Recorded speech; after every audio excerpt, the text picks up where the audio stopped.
প্রেজেন্টেশনটা আপনারা দেখতে পাচ্ছেন, এটা আমাদের কোর্সের একটা টপিক ছিল। এখানে আমাদের শিক্ষক লোক অলঙ্কারের যে অতীতে যে লোক অলঙ্কারগুলো ব্যবহার করা হতো এইটার উপরে আমাদেরকে প্রেজেন্টেশন তৈরি করতে বলছিল। তো আমরা সেটাই আজকে আমরা প্রদর্শিত করছি। এখানে কি যে আমাদের অতীত যে অলঙ্কারগুলো ব্যবহার করতো, লোক অলঙ্কারগুলো এখন প্রজন্মর পরে যে পরিবর্তনের পরে যেগুলো হারিয়ে যাচ্ছে এইগুলো আমরা সংরক্ষণ করেছি। এটা তো আমরা জানতে পেরেছি অনেক কিছু, এবং যারা এর প্রতি আগ্রহ আছে লোক অলঙ্কার সম্পর্কে জানার, অতীত সম্পর্কে জানার, আমাদের সংস্কৃতি সম্পর্কে জানার, এটা আবার আমরা তুলে ধরেছি। এটি মূলত হচ্ছে 2021 এবং 2022 শিক্ষাবর্ষে কোর্সওয়ার্কের প্রদর্শনী আর কি। এটা কোর্স আমি পড়াই, ফোক লাইফ অফ বেঙ্গল।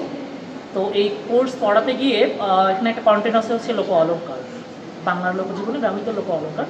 তো সেই জায়গা থেকে আমার কাছে মনে হয়েছে যে আমাদের যে গ্রামীণ জীবনে লোক অলঙ্কারের ব্যবহার হতো, সেই লোক অলঙ্কারের সঙ্গে বর্তমান প্রজন্মের অনেক শিক্ষার্থীরাই হচ্ছে পরিচিত নন আর কি।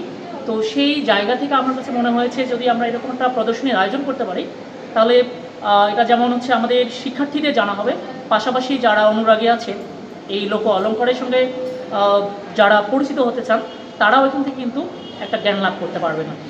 এই লোক অলঙ্কারগুলো মূলত হচ্ছে আমাদের যে গ্রামীণ লোকজীবনের নান্দনিকতা, এটার যে ব্যবহারিক তাৎপর্য এবং গ্রামীণ বাংলার ঐতিহ্য এবং সংস্কৃতি কী রকম ছিল সেটাই মূলত তুলে ধরবার একটা ক্ষুদ্র প্রয়াস আর কি।